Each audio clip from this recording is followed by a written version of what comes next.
Hi, ladies and gentlemen. My name is Avery, but I go by Soavecito, and I'm a horror content creator. Welcome to episode 23. I can't believe we're in episode 23 of Whispers of Horror, and we have an awesome guest in name and Pat, and the game that the developer is making is called Terrible Lizards. How you doing today, Pat? I'm good. Thanks for having me. Of course, of course. We're just gonna get straight into it if you don't mind. Yeah, of course. So just tell me a little bit about yourself. Yeah. My name's John, but my online moniker is Pat Fan. With the group JT Music, we Mm-hmm. make nerdcore music, pretty much about any type of video game. But we've had a lot of success with indie horror, kind of, and even survival horror, kind of indie horror stuff, all the way to like, survival horror to super moody stuff, such as like the Souls games. And that's kind of just been something that's done really well for us and something we're super into. So um, decided let's try our own hand at contributing to this space and making a game. And so we started a studio called WDR Studios, and first title is Terrible Lizards, and it's a platforming horror game. Nice, nice. Just seeing some of the screenshots that you sent me, the game looks amazing. So I can't wait till it comes out. How long have you been game developing?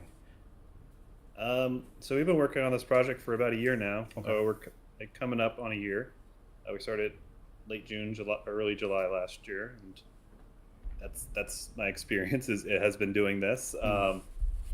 Before then, the closest thing I had, was kind of working with 3D art in Blender and very rough animations, and that was something I gave up a while ago. But I did have some experience with that, and then Mm. obviously DMing in D&D actually has a lot of interesting carryover with design and kind of just thinking about creating an experience for people to kind of go into. And the crazy thing about game design is you're building something, but you can't control what the players do, so you have to really plan for all the eventualities or all the options, or I don't know. It's just it's a wild kind of open-ended thing. So that's really where D&D experience can kind of come into.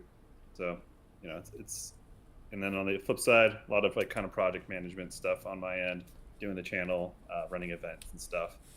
And so that's what I do for the team. Mm. Is I'm the lead, creative lead, and project manager, and I level design. So that's kind of where I come in, Nice. my skill sets. What has been your favorite thing to do while working on this game? Like, when it comes to this game, like, your go to, or like, what's the your favorite thing to do when working on this project? Yeah, I really like level design. I like kind of blocking everything out.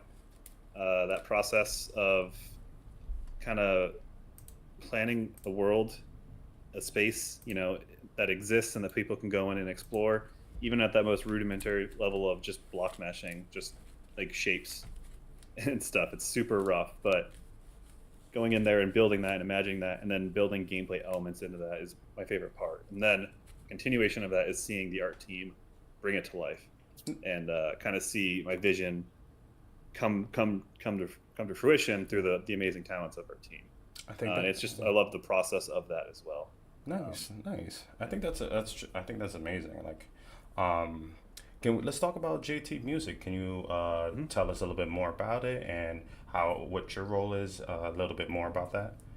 Yeah, so I don't think I called it by name, but the YouTube nerdcore channel that I'm part of is JT Music. Mm-hmm. We've been doing it for over 15 years now, and um, we just do everything from video games to like comic book stuff, and it's been a fun journey. And it's the success of JT Music has allowed us the opportunity to work on this game, host events, work on a nerdcore documentary, a lot of different projects, and just keeping it interesting. I'm one half of JT Music. The other half is Skullcruncher or Christian. Okay. He is the musician, so he makes all the music, and then on my end, I produce the videos or project manage the videos, run the business, kind of business development, all this different stuff, just to kind of you know get these videos in front of people Yeah. and kind of foster relationships around them. And so that's kind of how we come together real nice. Is Christian's the creative, and I'm kind of the pragmatic business thinker.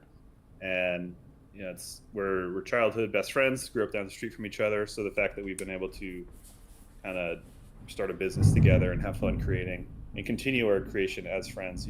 As kids, we were drawing and building Legos and making short films, and so that that we're still here 15 years later as business partners and still friends is a pretty good feat in itself. I'll say for ourselves, and yeah, so that's kind of JT Music, and that's what I do. Nice, nice.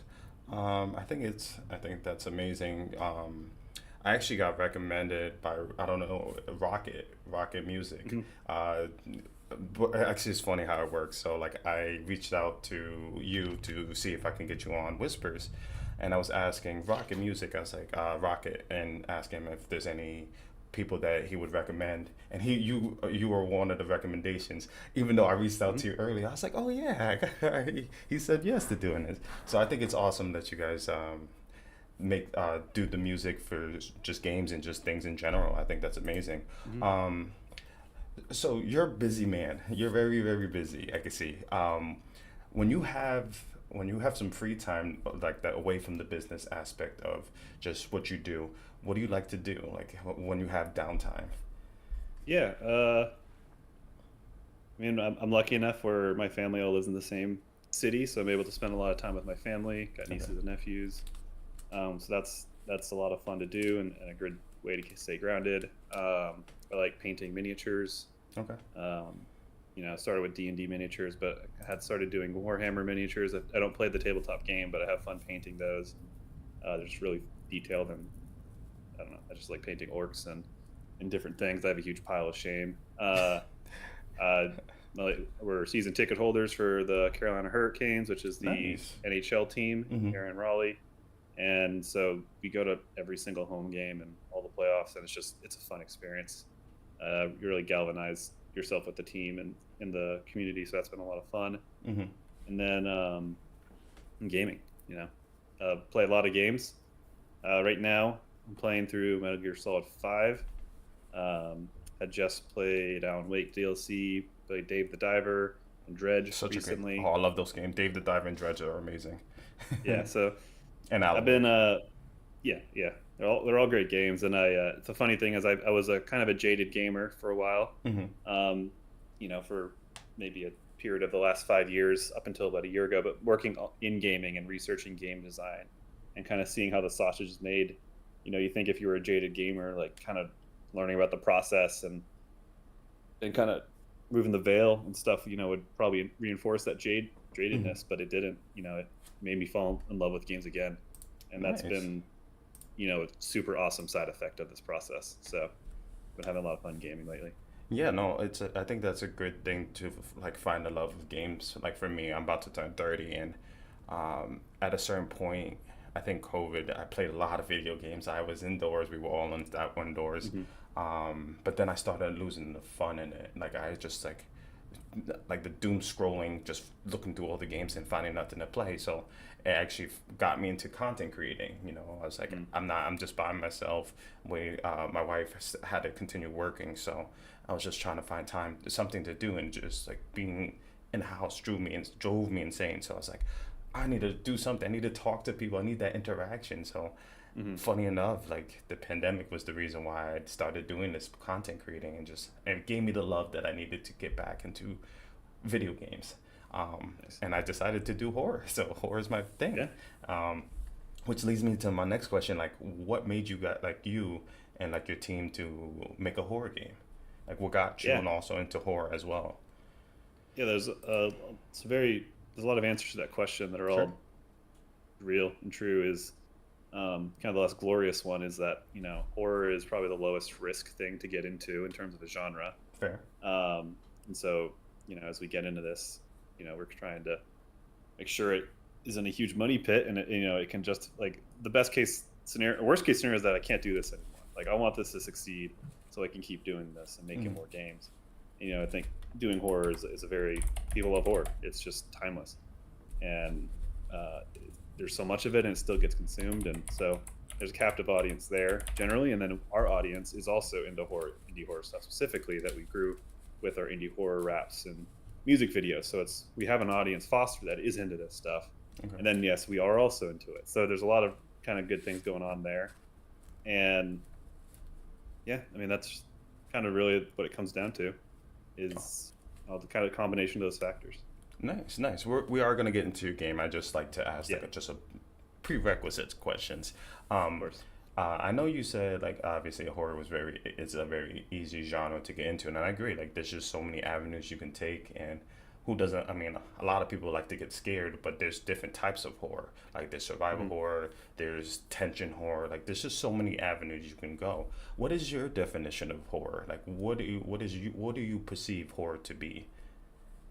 Uh, I don't know actually. I mean, it's not something I you like think to define. I know, Like hard you kind of know what question. it I had to is, put it out like there. you know it when you see it, kind of What is thing. it to But I you? mean, Like when you think of yeah, horror, what is comes to mind, and how is your way of perceiving it?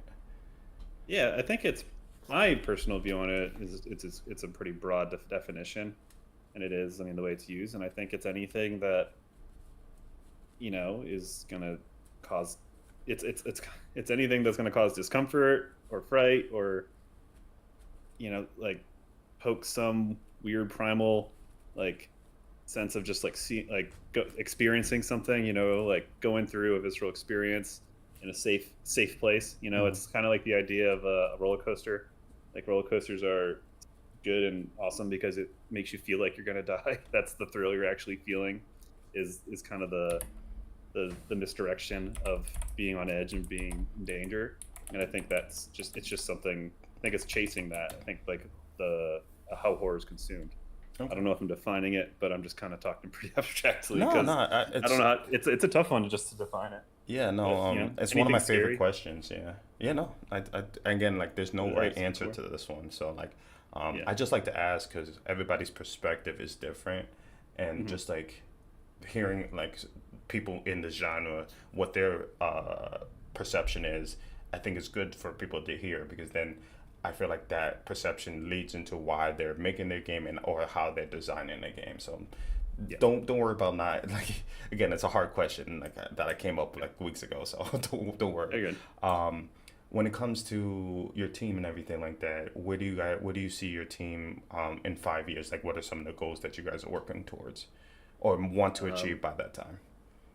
yeah. Well, right now our goals go as far as 2 years from Okay. now when we want to ship the game. Um, I'd love to. The best. What I would love is for this thing to do so well that we can keep everyone and keep making projects and grow the team. Okay. I think that's the main goal, is to be able to keep doing this, and that's a goal that that's JT Music's primary goal, is that we do everything to ensure that this is something that we can keep doing. It's super broad and vague, but that is our mantra. That is how we conduct ourselves, and choose the project we choose, make the decisions we make, invest in whatever we invest Mhm. um, in different projects, such as the Nerdcore documentary, or again NPC, or which is our event, or this game. There's yeah, I Yeah. guess the goal when it comes to our WDR Studios and the game and the team is to hopefully grow the team and just keep doing this together, because I think we have a great team that we put together and something special. And after these 2 years, hopefully there's another 2 years, Yeah. and however long each project takes, that we keep going. And that's game development and game studios is, you know, it's a arduous thing, and a lot of people have to rely on publishers and investors, and that's living year to year and month to month in some cases. Mhm. Managing your team and meeting those kind of budgeting out, and creating a product and having that sell and hoping that succeeds. And if it doesn't, you don't have a team. And so it's game development's a very, very tough world, as everyone knows, with all the layoffs that we've been seeing Yeah. going through every company. So, again, circling it back to just hope that we keep doing this, and we are producing this game independently. So, we're good right now, but obviously we can't keep throwing money into ether if it's not returning. So this Of is course. this first one's the risk and the investment of going for it. And if it works, then it means we can keep doing it. So Yeah, no, honestly, I wish you and your team the best of luck. It's not easy to be in a tough field. Like game development is extremely hard because you not only have to build the game, you have to have people like the game, So hmm um, I like doing this just because it gives a different perspective of just seeing the game and the name of the developer on Steam or whatever platform that it's on. It gives a like a more personal, like people get to know like you and just like and scope that towards the game you're making. So like I did, like again, I wish you and your team the best of luck in making this game. Thank you. Another question I have is just like and then we'll move it into the game. How is it working with your team? Like, what are some of the positives that you have experienced throughout that time of you guys being a team? Yeah.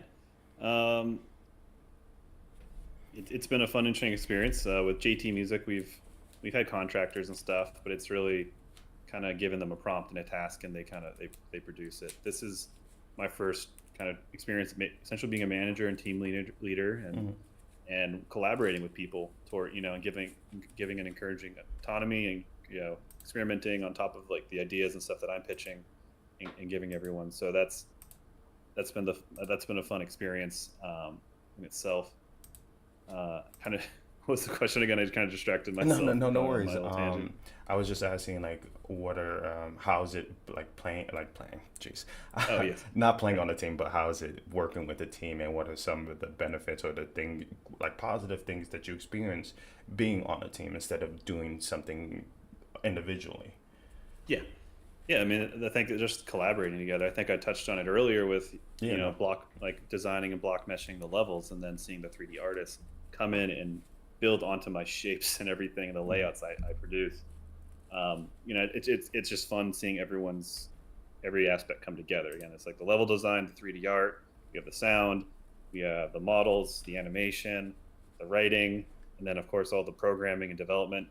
And it's just like everyone's so focused and specialized, but we're all working towards the same goal, and just bringing talents and disciplines together to make a video game. Like it's such a fun and cool thing, and I just love the way the team works together and how we just kind of make it happen. There's a kind of tired at this point expression, but it's like it's a miracle that these games are made, and that's usually said like exasperated towards the end of a crunch, but I think it holds true generally. Just like there's so many elements coming together, and it's just really fun to be a part of that. Yeah, no, I totally like. I think that's awesome having a team, like, and being able to delegate what person works on what makes it so much easier than working on it individually, because then you have everything's on you. So I think that's a beautiful thing. All right, let's get into it. Terrible Lizards, interesting name. I've can I ask like what how did you guys come up with that name? Yeah, it's pretty simple. Terrible or dinosaur is Latin for terrible lizards. Dino is terrible, saur is lizards.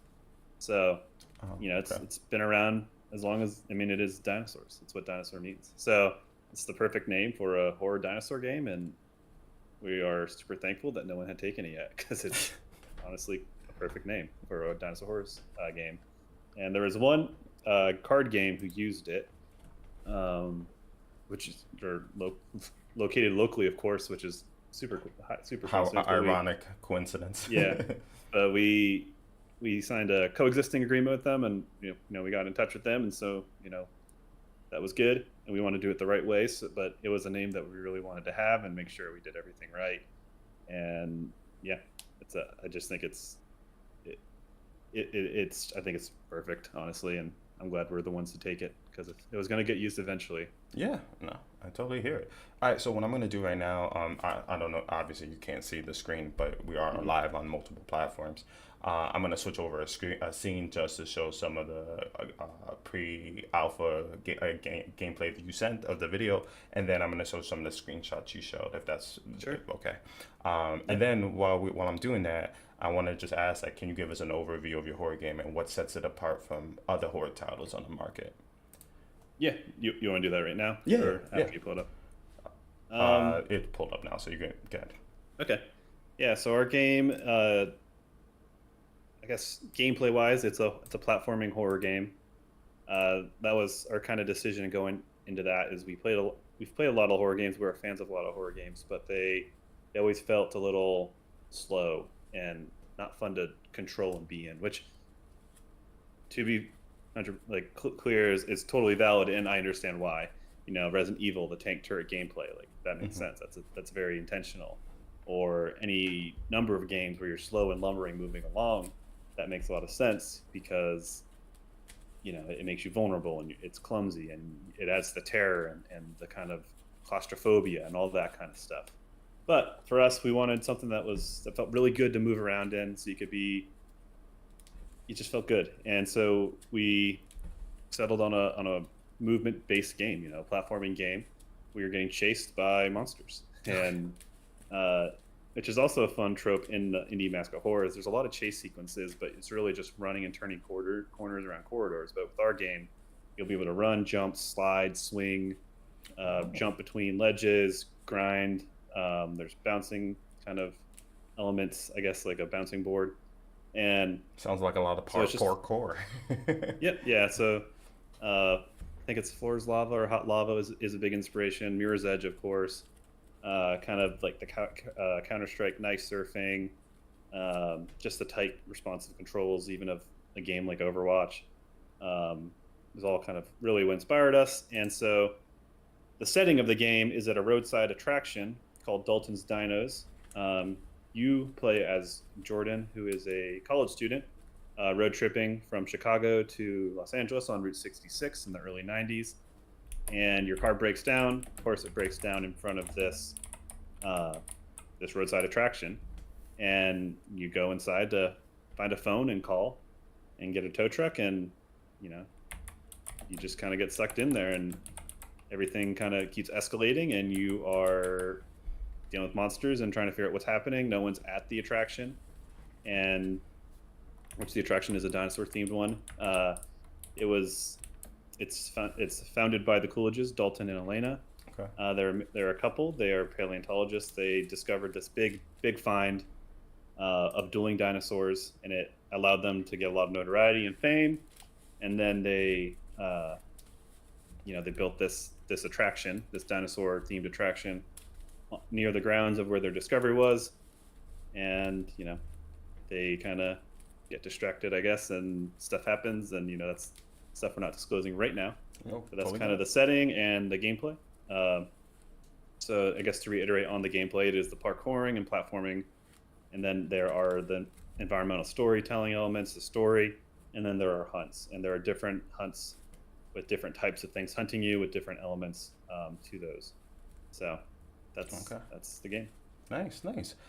Let's talk about a couple of the things hunting you. Could you disclose a little more information about what might be running after you a little bit, without going? I can't totally, but I will say whatever you can disclose. That we will unveil one of the monsters in our first teaser trailer, which will come out Q1 or Q2 next year. Okay. We are showing that trailer at MPC, which is our concert event, in person. Nice. But that'll be a super advanced screening. And then I also will say that we have the mascots that we've shown, and I'll say that those aren't, those monsters are those are monsters and they're real and they're they can scare you and stuff, but that's not what we'll be chasing. Oh. I don't know why I just got chills. The way you said that just made me feel so uncomfortable, which is awesome. I think that's what you want. Can you tell us a little? I know you brought up some of the mechanics, like obviously like the parkour and just like the sliding. Is there any other mechanics that that contribute to the overall horror or experience of your game? That you can unveil. I'm trying to peek around and see what you want to give. I'm working on it. Yeah, mechanics wise, nothing that leads into horror. I mean, or just in general. Yeah, there's half of the game does take place in caves. That is stuff that we've released. So the game will play with a lot of elements of claustrophobia, being in caves, losing sense of direction, and the fear of the unknown, stuff like that. So that'll be played a lot with the setting, and just the claustrophobia, and the lack of light, sound, hearing sounds reverberating, trying to determine if that sound's real or if your character's just hearing things, different stuff like that. So there's a lot of elements outside of just chases and that kind of high adrenaline moment where we're gonna, scare people. So No, Yeah. looking forward to it. I know you touched a little bit about sound. I really want to dig deep more into that. Obviously, sound design in horror games is crucial for the immersion, but how does how do you guys incorporate sound for the overall atmosphere and just the genre horror? Like, how do you guys for this horror game? Like, how do you incorporate sound to the best of your abilities? Well, we're gonna do our best to try. We're all only one of us on the team have shipped a game, so Okay. you know, it's a lot of it is figuring it out. But obviously, everything will be. We have our sound designer. He's recording all Foley Mm-hmm. himself, so everything will be kind of generated ourselves, and that'll allow us a lot of flexibility in how we use that sound, and then what other things we can kind of record, and we can try and get iconic sounds that are unique and not from libraries or from existing things. Okay. And so that's the goal there, is to have iconic sounds and things be different. um but yeah, I mean, there's not really a fancy answer to it besides No, we're just you gonna kind of do what we can, and kind of play around with the conventional stuff. Nice, nice. I know you guys are still really early in the development of this game, but how many do you guys have an idea of how many levels and how Mhm. long the game might be? Yeah, so the game will have 4 levels. Okay. It'll not be chapter based, so we're launching this as a full release. Okay. And each level, you know, during play testing, the first level can take anywhere from 40 to 60 minutes, and that's without story and cutscenes and audio tapes and notes and different things in there. So, So there'll be you like know, collectibles and stuff like that to find? yep, Okay. yeah. So when we even put that stuff in, and obviously people opt in, I could see the first level taking an hour and a half easily.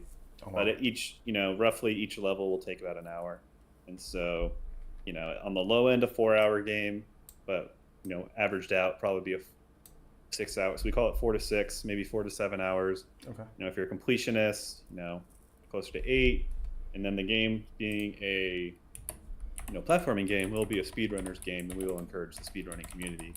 And who knows how fast they'll be able to do that. So Oh, jeez. I can't imagine people already rerunning this game, but yeah. that'd be cool. Mhm.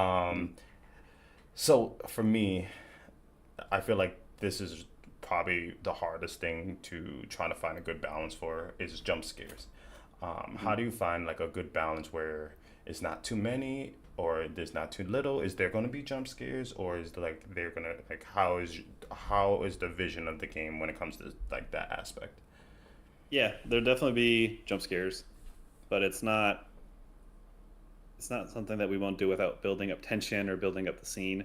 Okay. It's not going to be the classic Five Nights at Freddy's 3 jump scare thing, where that was just jump scares for jump scare. Like, Yeah. not even close to that. Everything will have a build up, a lot of red herrings, a lot of setting people up. You kind of go to this kind of corridor, and then on the fourth or fifth time you're on that corridor, then we trick you. My favorite one is the ladder from Fear. Um, you don't Iconic. use the ladders, and then one time Alma's right there. So that kind of stuff. That's the kind of jump scares we'll lean on. Uh, and then they'll be in there, but we'll also be working on like atmospheric kind of scares, and like the noises and like claustrophobia, the lack of sense of direction, stuff like that. Is where we're going to pull a lot of that stuff, and that's gonna be an interesting balancing act. Is it's a game where you can move around and stuff, but I think that's where the claustrophobia, like if you're moving around, you're flexible, you're jumping around, but then we force you into these smaller areas. I think that contrast, I think, will be great in terms of really selling the horror of that moment, that now you're stripped of your movement. And Yeah. kind of we go back to those horror tropes, so where you're slow and lumbering. And like a lot, like in games, when you strip your players of something after you've given it to them, that a lot of the time that can be interpreted or be something that is kind of horror-y. So Yeah, yeah. no, like just being stripped of just like you said, anything, it gives that survival instinct of like I don't have what I was comfortable. You put a person in an uncomfortable position or just feeling, and I think that's another aspect of horror, which some games can do it right and some games can do it wrong, but if done right, it can really elevate that game. So I think that's great. I know you said that you were develop. This game has been developing about almost a year, almost 2 years. I think you said around that area. Mhm. What are some of the like highlights during the development process and some challenges you guys faced during this development with your team. Yeah. Well, highlights is this is all a thing of firsts for me. So it's Okay. every new experience has just been awesome, and kind of seeing a vision come to life, and Yeah. seeing what people are doing, and even just kind of leading a team, and fostering what these people are doing and how awesome they're like the awesome work they're doing, and just being excited about what they're doing has been extremely rewarding. And I would say a highlight across the board. We did do play testing. We've done, I don't know, I think we've had about 20 different play testers over 4 different rounds of play testing. So, If you're ever looking for you know, another one, sure. Yeah, of course. Yeah, we'll hit you gotta up on the throw next gotta throw my round. name in there. Yeah, no, definitely. I mean, we're trying to bring new testers in all the time. So, because once you play it once, you're tainted, in terms of us Oh, testing out and seeing if things are like, you're predisposed at that point. So if like we're yeah. really testing stuff, it's good to have people come in raw. But Throw my name in seeing people play the that. game, and Yeah. and understanding what we're trying to lay out for them is extremely rewarding. And then obviously at the same time, it's so hard and difficult to watch people play, and it isn't clicking, and you have to figure out how you can solve that. Is it something you should solve? Is it kind of a and it's the thing that Elden Ring's dealing with right now. It's like the game's so hard. It's like it's not a game for everyone. But Mhm. then some people are like, well, if you make a game for everyone, it's for no one. So or if you make a game for everyone, it's for because yeah. Anyway, it's a broad game. So, anyways, and then in terms of Challenges.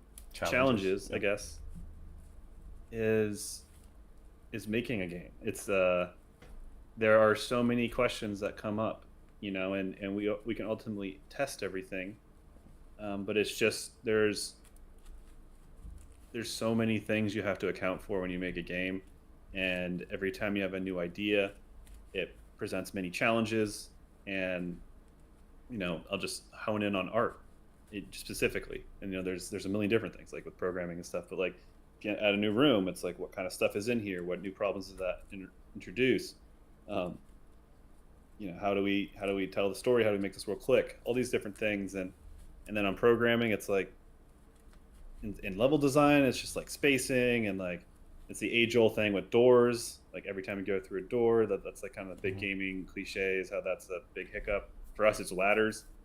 For some reason with our game, ladders are just messing up the player, and I putting hate them in the suspended state that those Sail is darn sprinting ladders. and jumping. Yeah. So, that's, I guess, kind of vaguely the biggest challenge is just everything about it. Okay. But it's what makes it fun is there's Yeah. always a challenge to work through. Yeah, and then solving it, just like I feel like it's like euphoria, being like working on something for such a long period of time, and then struggling with that, and then finally coming up with a resolution. I could feel like that would be a great thing too, Hmm. towards that. So yeah, I think that's awesome. I know you brought up play testers for your game.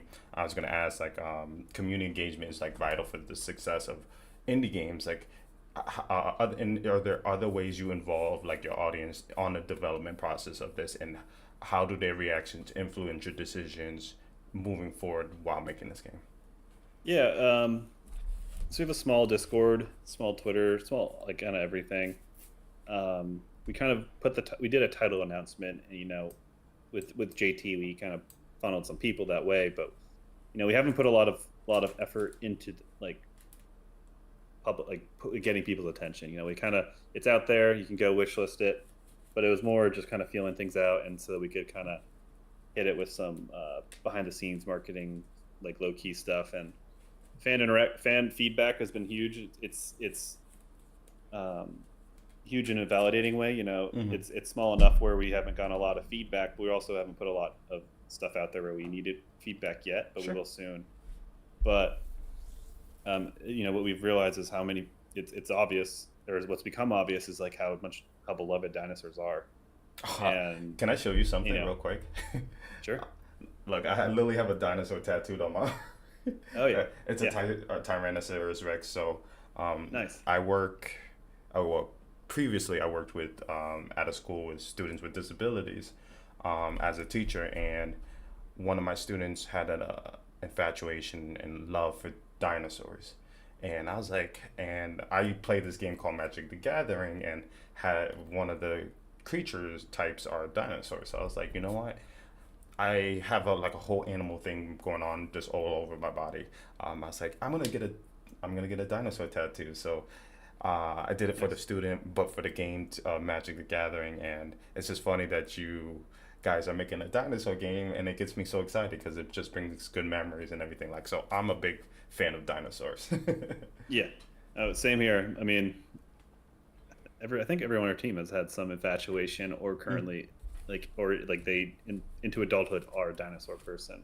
And to answer your question, yeah, that's the biggest thing that validated us is that dinosaurs are cool and they're liked. And there's a huge audience out there for it, and we tapped into a lot of people out of from the paleo kind of dinosaur scene for a lot of things in our game. We have the skeletons in the lobby, and mm-hmm. when then the skeletons, which the animatronic exhibit dinosaurs were built on those skeletons that were modeled on that. So that, yeah, that skeleton right there, or I guess it's out of sync. I have them watching on the side, but Yeah, you'll no, no see worries. this. Any of I'm that stuff, switching between the videos and yeah. the screenshot. So, But the skeletons you see are made by a paleo artist or oh, paleo scientist, 3D okay, artist, Matt Dempsey, and he's big in the dinosaur scene. Um, we have uh, Julio Lacerda. I'm blanking on his name. He's a paleo artist. Does amazing paintings and matte paintings of stuff. He does all the mattes behind each exhibit.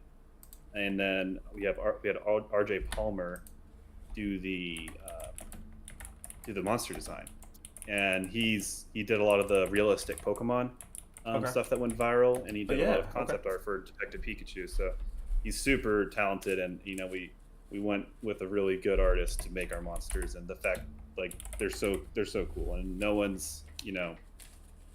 outside of the team has seen them yet, and it's hard to sit on the designs and the fact that we have these really cool monsters. I can't wait to see these different monsters. I think it's gonna be something to look forward to. But I want to ask, like, do you have a favorite dinosaur? And Yeah. is it in the game? No, it's not in Okay. the game. So, my favorite dinosaur is the Spinosaurus. Okay. In second grade, my school, everyone picked a dinosaur and did a report on it. And Sure. I was already into the Spinosaurus, and I did it. And I'd always been obsessed with it. And then a few years later, Jurassic Park 3 came out, and Spinosaurus killed the T Rex. And as a little kid who already loved the Spinosaurus for years, that was the coolest thing to see. Um, and made me feel so cool and validated. But yeah, I love that. That dinosaur is my favorite. And then, as far as the dinosaurs in our game, they're all Jurassic era dinosaurs, Okay. from roughly the Morrison Formation, kind of the mountain zone southwest of the United States. And Sure. so in our game, we have the Allosaurus, the Brontosaurus, the Dilophosaurus, and there's a little bit of Stegosaurus. But the first three I mentioned are really the focus. Um, and yeah, the Allosaurus is just really cool and underutilized in popular culture because obviously the T Rex is used a lot and the Spinosaurus. And so it's fun to have Allosauruses in our game and give them a spotlight. They're just cool. They're pack hunters. They're huge. Yeah. Dilophosauruses, they're neat. They've been misrepresented obviously through Jurassic Park as these small little guys with the neck frills. They're actually huge. They're like, Oh you yeah. know, I they're was I was trying to think of like the name. You're telling me the names, and I'm like, yeah, wait, which dinosaurs? But yeah. then when you So explained it, yeah, I was like, okay, I know what you're talking about. yeah, so the Allosaurus is like a leaner T Rex, a little smaller, Yep. hunted in packs. Dilophosaurus, that one from Jurassic. Brontosaurus and long neck. Yep. Obviously, everyone Yep. knows Stegosaurus. Hmm. Okay. Um, my other question is, obviously you brought up like with the Discord and you have like other like small avenues of just like trying to get the game out there. Do you have any other strategies you guys are coming up with to try to get more buzz for the game or like promoting it in any aspects? Yeah, yeah. So we will totally put all our like just go full in when the time comes. Okay. Which when we do our announcement trailer, that'll be about a year and a few months from launch, and that'll begin our marketing beats. And we have a full year and a half planned of just everything to push this game, all your traditional avenues. Obviously, publishing the videos, devlogs, uh, on all sorts of different channels, PR, kind of getting a publicist and pushing that stuff out there. Okay. At which point, we're hopefully pursuing a publisher that will actually handle a lot of this kind of stuff. But with JT, we also have our audience. We can make a song even, and leverage that. Sure. And so kind of we were doing a chapter based approach, and so that's why we announced the title when we did. And so if we stuck to the chapter based approach, we would have a trailer by now, but with everything with it being a full release, we've kind of extended our schedule, so we're in this weird situation where we announced the title but we're not really marketing hard or pushing, so we're just kind of existing. We have everything Steam page live. We're doing updates to our community every now and then. Okay. But we're not really trying right now, I guess. No, we're just putting all efforts in developing the game and building something that we can then build a lot of stuff to market with. Yeah. Yeah, I totally understand. You had plenty of time, and it sounds like you guys have your own roadmap of how you guys want to portray or to go about this. I know you brought up, you might have answered this, but a terrible memory. But what made you guys decide to not have that chapter-based version of the game and just strictly full release? You might have answered this, and I apologize if I'm re-asking this question. No, I didn't speak to it. It's a good question. It's still a good question, but it's good to ask. Yeah, we wanted to make a complete experience. We knew what our game was already. Okay. And we're fortunate enough to have the resources to make a full game, where I think in a lot of instances the chapter-based approach is a way to fund the game as a greater whole, and I think that's good. But I think there's also a dangerous aspect, or not dangerous, but where with the chapter-based results, a lot of the time it's not a complete product as it's being built. Like it's being built in such segments that there can be a lack of cohesion. It might take a little extra effort to make sure the vision cuts through still, and stuff like that. So it just felt, we took a step back and realized we can do this. We should do this. Sure. And it's going to honestly be easier to pitch to publishers.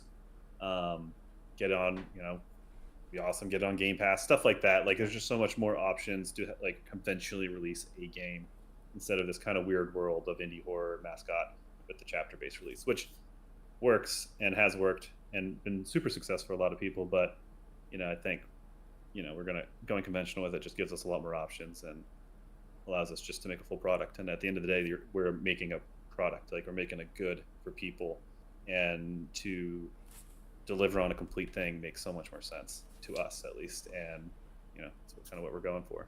Yeah, no, I totally understand. And I heard you brought up Game Pass. Is Terrible Lizards going to be on all platforms, or is that the vision? I mean, that would be great. That means it's successful. So we'll be launching on Steam initially, and if we if our game generates buzz and interest in its marketing and kind of that, like when we start really pushing things in a year, and it gets buzz and it starts getting pitched and interest, then we can get on the front end of that. But it'll be Steam first, and then we'll port it. That's where a publisher would come in to handle porting and localization and stuff like that to help us, because your team's small, and I mean that's really where publishers can excel, and Sure. That's where you can bring them in. Absolutely. When the game is finished, what is the overall vision of your team for players to experience when they play Terrible Lizards for the first time? Yeah, I think the hope that we hope they have fun. We hope that they. No. I think that's a great answer. I'm sorry to laugh. It just caught me off guard. yeah. I'm kind of thinking through it out loud. No, you're good. No, but that's an honest answer. I think you want your players to have fun. Like you don't want anybody to be bored. So it's just very funny. Yeah, I mean, we've put a heavy focus in gameplay. We built the gameplay system and movement first. We tested out in this kind of playground of just shapes and boxes and moving around and all that kind of stuff. And so we wanted to have something that felt good and that was fun. And a lot of the play testers, the number one thing is that it just feels good to move around and it's fun to explore. It's fun to jump on things and kind of explore. And I think that's a good sign. And And so I think, while we are making a horror game, we want it to be a video game and to be a fun experience. And I think we also will deliver on the horror and the thrill and the adrenaline. I think even just by being a platforming game, we induce tension right there. If you fall, you mess up, you die. So, even without spooky things happening, that's already an element of tension. So Hmm. we got a lot of things stacking up that are hopefully in our favor. Okay. Has your, I mean, I'm sure your team and you and your team have obviously play tested it for yourselves before giving it to the play testers. Has there been any moments in the game when you or your team playing it got scared from playing Yeah, it, even though you guys developed it?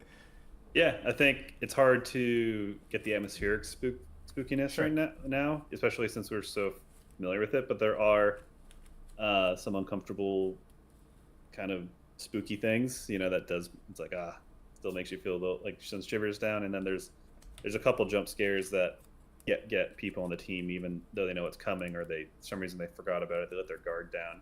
And so that even with being so intimately familiar with it, there still are, there still are moments that get people. That's Okay. been good. Um,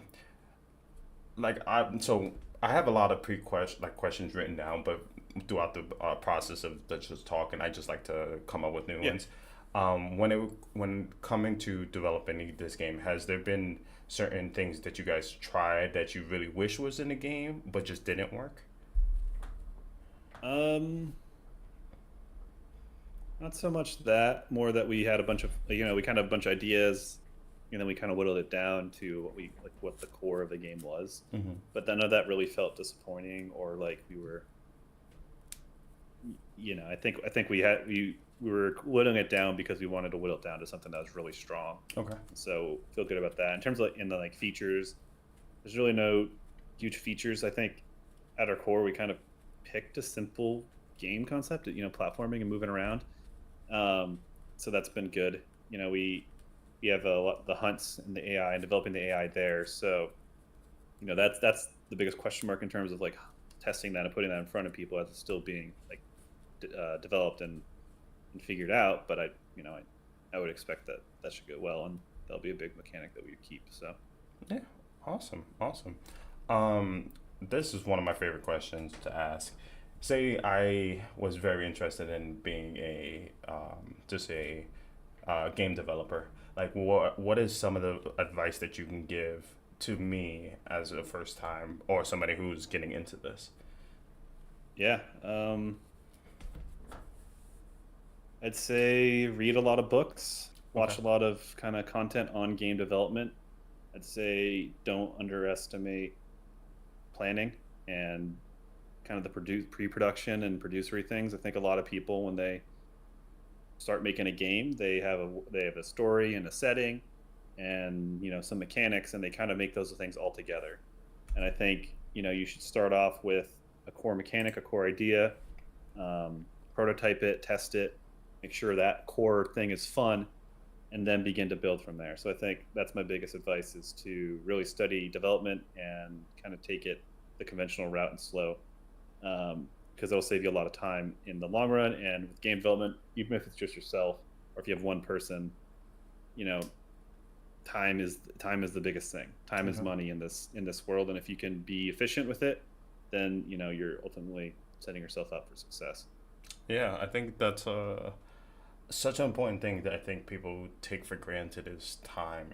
24 hours, 86,400 seconds, which is it's like a Snapple fact. Don't ask me why I remember that, but it's just something that I always keep in the back of my head. Like, 24 hours is not a lot of time when you really think about it. Like, you're spending eight Yeah, hours, if you're lucky. Nobody really gets 8 hours. But if you, like, yeah, realistically, 8 hours sleeping, 1 to 2 hours eating, spend time with your family, working 8 hours. Like, it's not much time when you break it down from every daily task that you do throughout the day. So, like, the fact that you guys are finding, like, obviously this is what you do, but like finding time to do every aspect shouldn't be taken for granted. And hmm when your game is fully released and like people watch this, they should know like the blood, sweat, and tears that you guys put into this. on a daily basis. So again, kudos to you and your team for developing this game, and I look forward to playing it on full release. And I actually wanted to ask you a question if there's something that you would be interested in when the game's fully released. I would love to have you, and then if your team is willing to be a part of this as well, be on another stream that I want to do and do like a developer walkthrough, and when I'm playing the game and asking certain questions on certain areas of the game while I'm doing it live. Would that be something that you guys would be interested in? Yeah, sure. Yeah, I mean, love this game and love talking about it. So Yeah, I'll not do that 100 times to whatever, however many creators want to go do that. So 100%. Listen, so I it's would. enough. I'm like I said, I'm very excited about this game, and like I said, I'm an advocate, and I guess advocate's not the right word, but I'm a firm believer. No, not a believer. What is the word I'm looking for? I love dinosaurs. Yeah, I'm very like it's one of them.